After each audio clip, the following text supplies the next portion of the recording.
Thank you all. Thanks for having me, Carolyn. Thanks for the introduction, Monica. This is wonderful. I have two choices: either wear glasses or get a headlamp so I can see this. So I'm going to wear glasses today. I think it might look better. Again, thank you for having me today. I want to introduce city staff that's here. Lonnie Lindell, city administrator for a long time. Mark Rigos is a public works director and an assistant city administrator.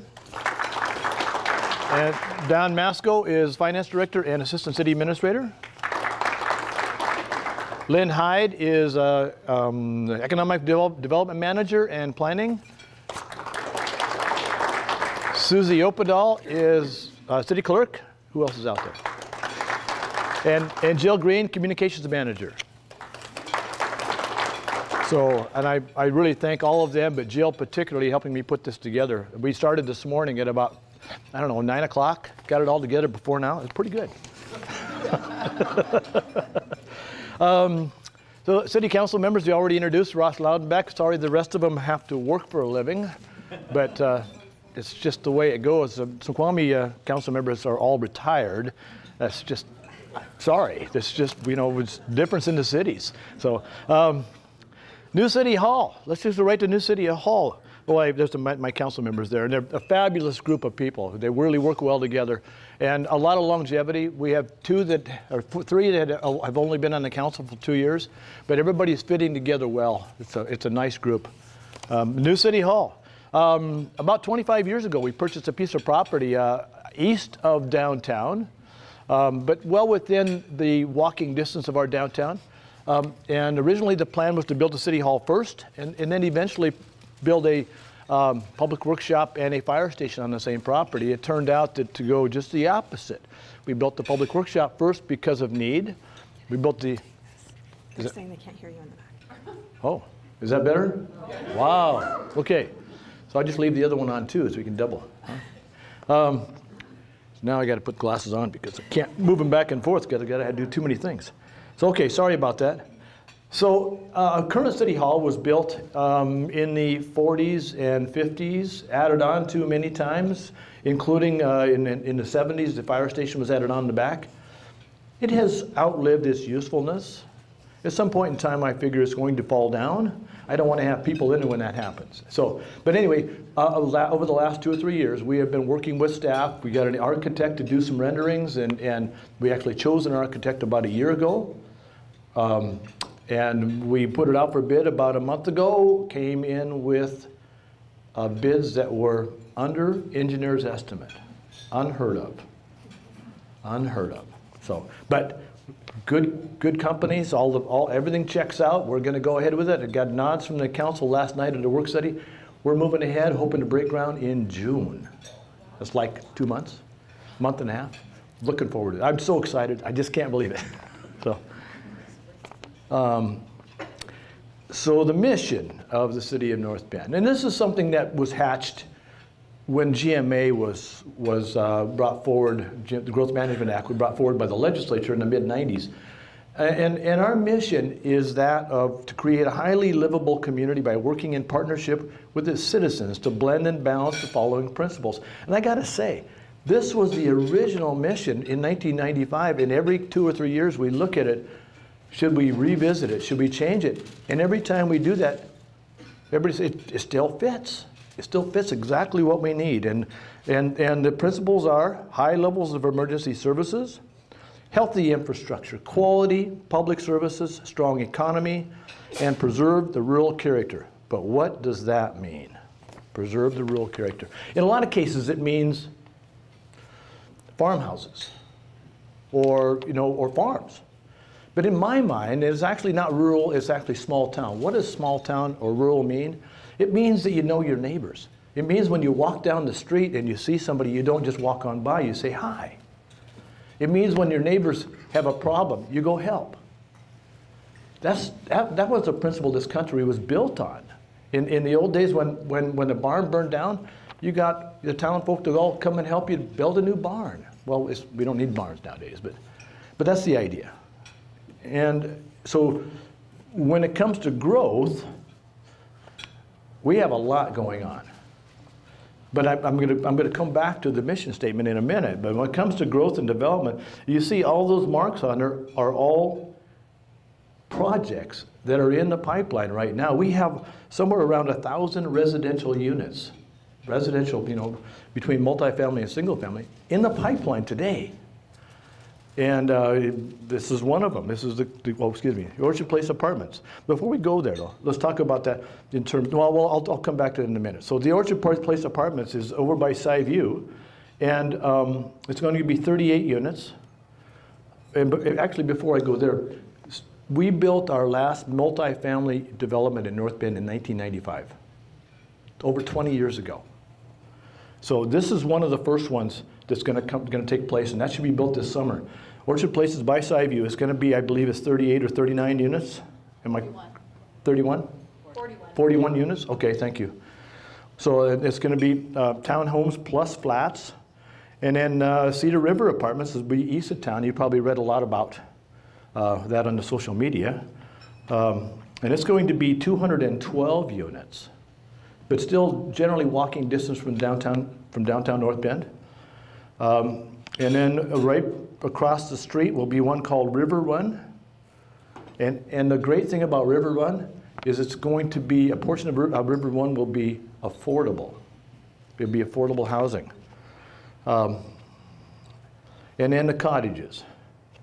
So about 10 years ago, the council hatched this idea that we could achieve our affordability needs by building smaller homes that we called cottages. It didn't work out the way that they had planned it. And what it really worked out was that we ended up with small houses, or big houses on small lots, which wasn't what the idea was. So we've come back and revisited it to come up with small houses around a central green. It'll be a true cottage, and we're talking 900 to 1,400 square feet. So, and although it probably won't be affordable because the demand is so great right now for that style of house, it's still going to be a diversity of housing choices for the council, for our citizens. The one problem I'm seeing is commercial development is lagging behind the residential development. But 70% of our general fund is still coming from business, but with 1,000 units in the pipeline, that's going to bring another 2,500 to 3,000 people. We're going to need to boost our economy to keep that 70% in place. It's so important to the city of North Bend, to the citizens, and from a business point of view, it probably is just the opposite. Business is subsidizing the residential growth of North Bend. Business is paying that 70%. Residents are paying 30%. Where our taxes, our property taxes, are somewhere around $120 a thousand. So most of the cities around us are much higher than that. But I want to show the Phoenix Plaza. Phoenix Plaza was the blast site. Everybody remembers where they were at on the night that the blast occurred. I remember exactly where I was at. And this is going to be residential, and I believe it's 37 or 38 units over commercial. It's going to be 5,000 feet of commercial on the ground floor.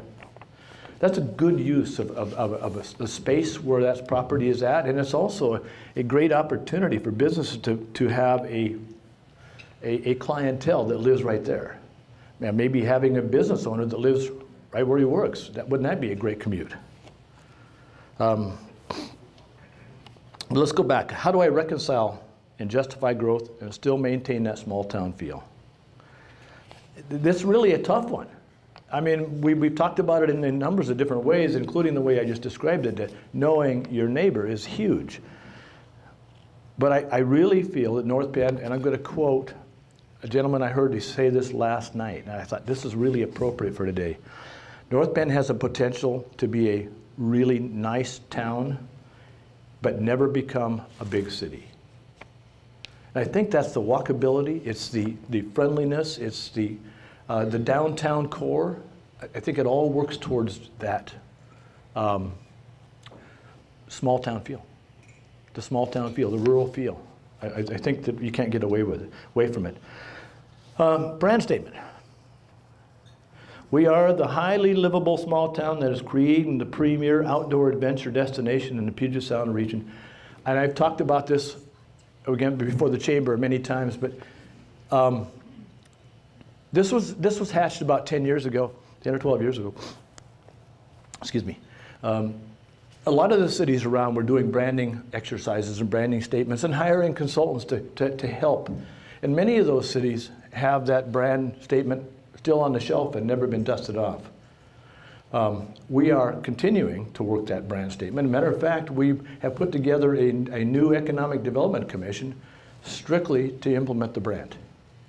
Strictly to come up with a set of filter questions that can be used when development comes to town to recognize that those uses that fit the brand, and maybe those uses that don't fit the brand, not necessarily to exclude, but to encourage those that do fit the brand.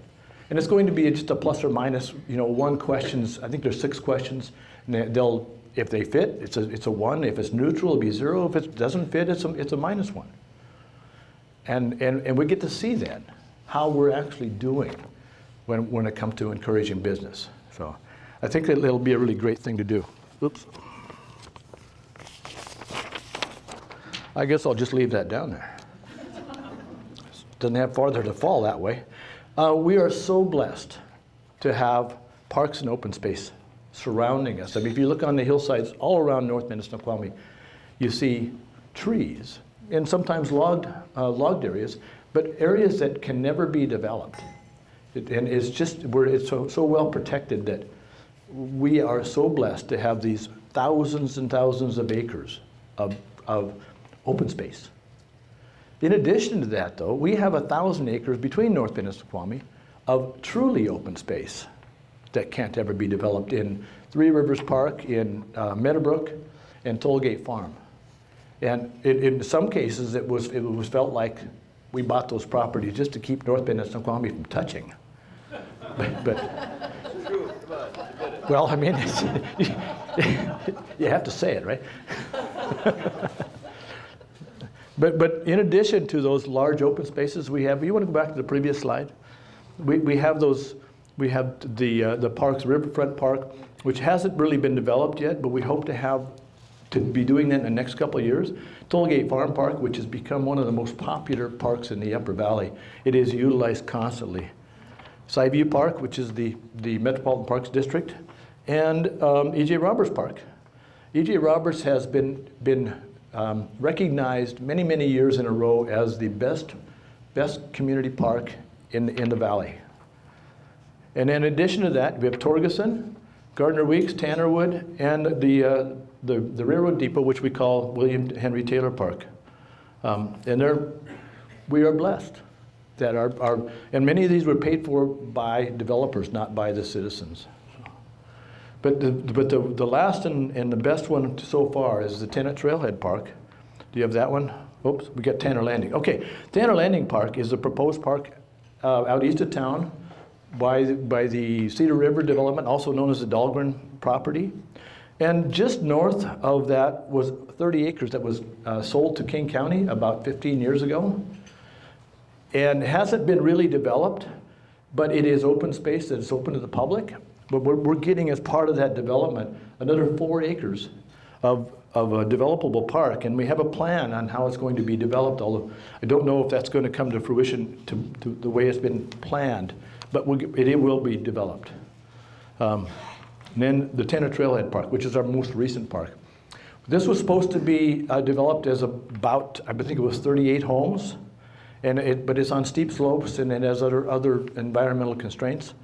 And the developer just finally gave up and wanted to sell it. So they, basically a partnership between King County, thank you Kathy Lambert, Skyview Parks District. I don't know if anybody's here from Skyview, but the partnership between Skyview and North Bend has been a great partnership to have, and having King County be a part of that has been fabulous.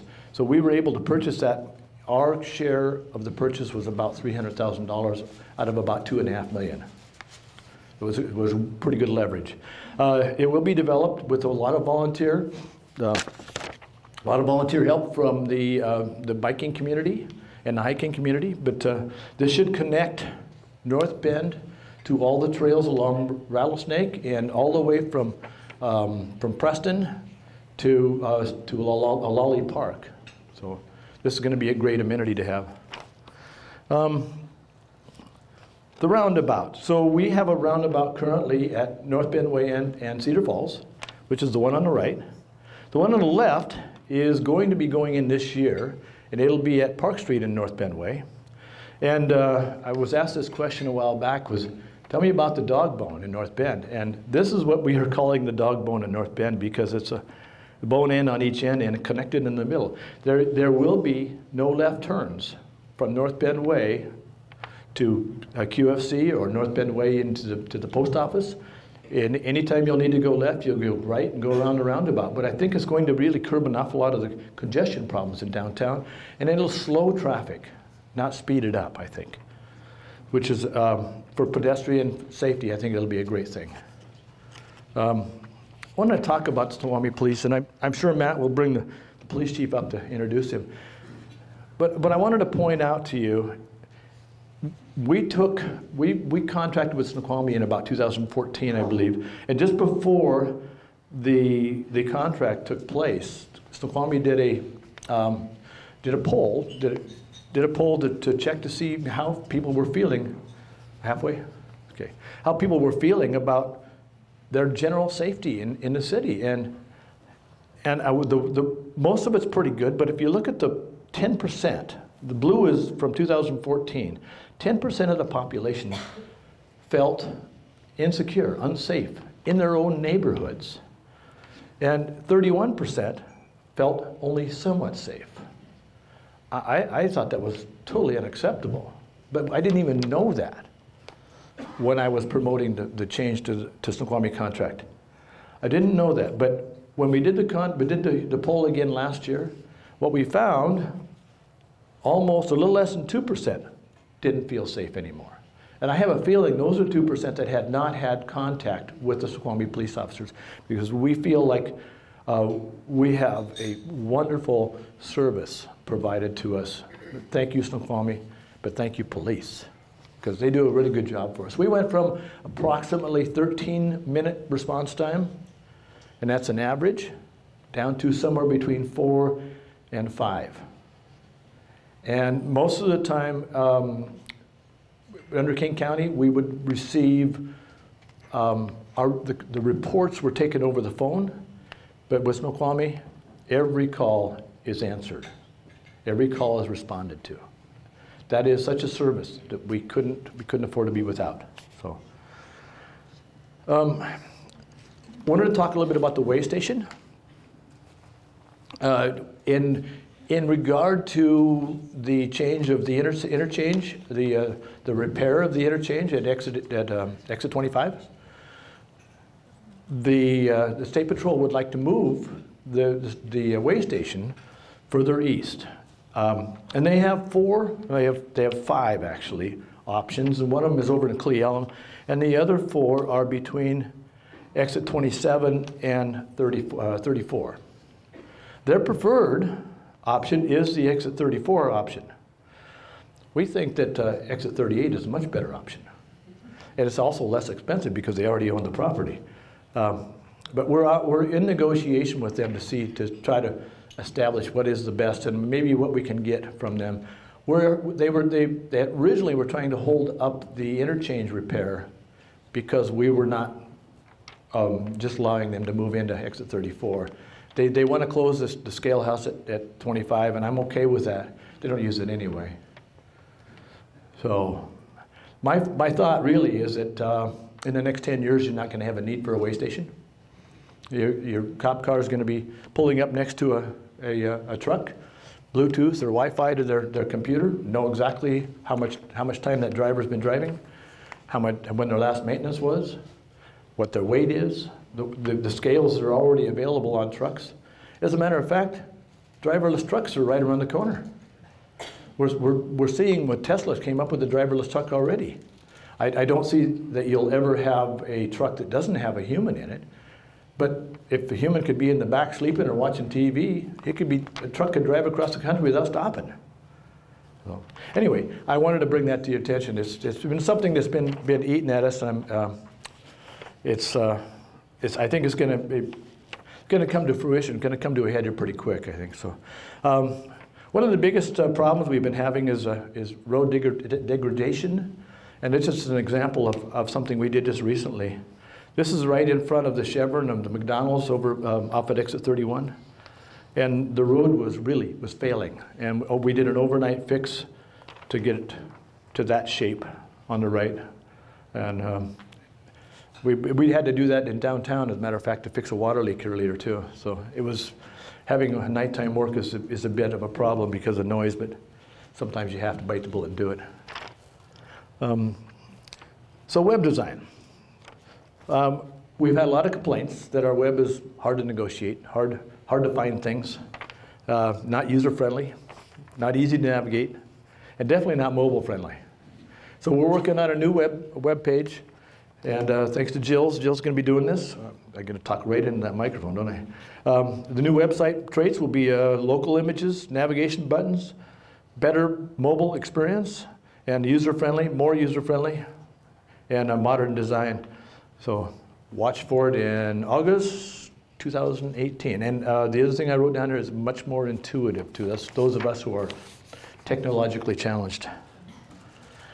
I had a couple other things I was going to talk about, future annexation, but I think what I'd like to talk a little bit about is affordable housing. I've taken it as my last couple of years' work to work hard towards a better model of affordable housing, trying to find some methods, some ways that we can encourage affordable housing and not lose what we already have. I have to say that one of the problems with affordable housing, one of the reasons our housing is becoming more and more unaffordable is our prosperity. If you look at the cities up and down the coast, most of them are experiencing a 6 to 7 to 8% property value inflation yearly. In Seattle area, it's anywhere between 13 and 17, depending on who you talk to. Why is that? We have all this new business coming into town and bringing people, because we don't have qualified help. We don't have the people to take those jobs. They're bringing money. They're oftentimes bringing stipends from the new company, and they're driving up the prices of our housing.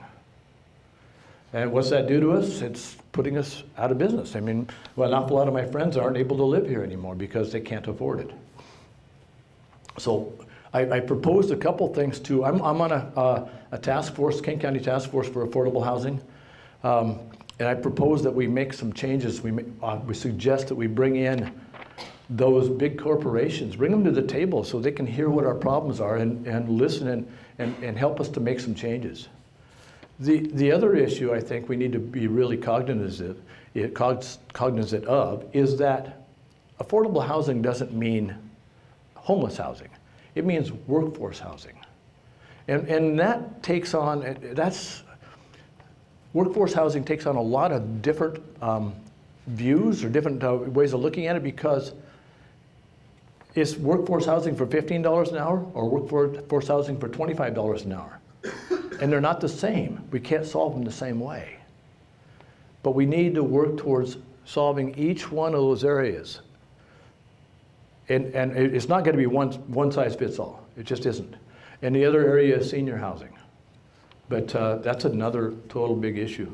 But we have come up with some ideas, and I'm not going to go into that right now, but just suffice it to say that I'm working towards that. I really want to see some changes. One of the sobering thoughts that they gave us at early meeting was that we are currently in need of, I shouldn't say that, 2025 we'll be needing 225,000 new affordable housing units. 225,000 in King County. We can't even get 225,000 houses through the pipeline.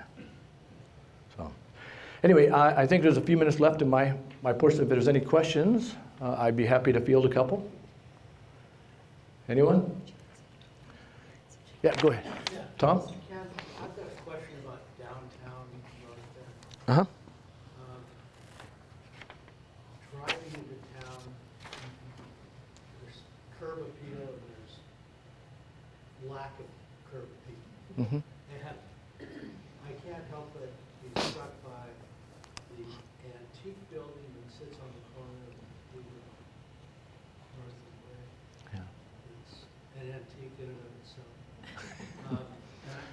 It's the difference between an antique and just obsolete.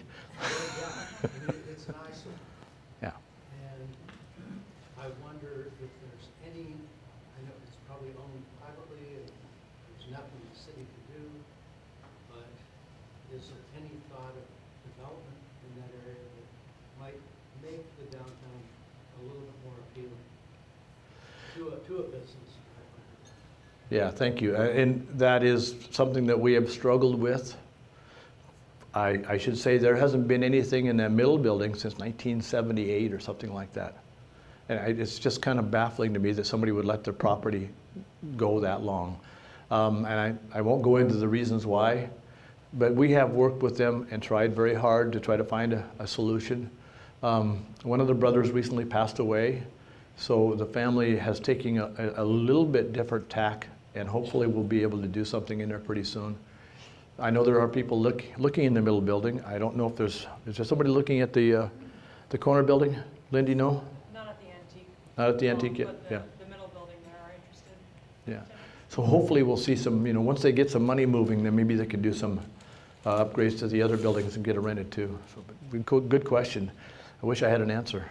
We did talk about actually at one point putting a city hall on that corner and using an eminent domain to take it, but it would have been more expensive by about threefold to put it downtown as opposed to putting it on our own property. And Mayor, don't forget that the council actually commits a forfeiture action to try and acquire that corner building, but they were able to come up with the money, so that failed also. Yeah. They have tried to get possession of it. Yeah, we've worked in a lot of different ways trying to do that, but nothing's been successful. What about the hotel plan? Is that just Yeah, about every couple of weeks we see some movement. Mark? That's a good answer. Okay. I should be making reservations there soon. No, there's probably one across the street here that's probably done long before ours is done. Okay, thank you. Anyone else? Yeah. What would you consider the greatest economic threat to your city? Would it be the affordable housing? I think that could very well be, because we depend on, well, let's put it, 85% of our working population get on the freeway and go east every morning, go west every morning. 85%. And our jobs, 40% of our jobs are taken up with people who drive in from South County because they can't afford to live here. That's huge. And just think of the impact on the family unit by people being on the road for an hour each way every day, driving from Kent by themselves oftentimes. What about the impact of the road? That's with the Highway 18 and to the interchange. So I think that could very well be the big issue. So thank you all. Appreciate your time. Thank you.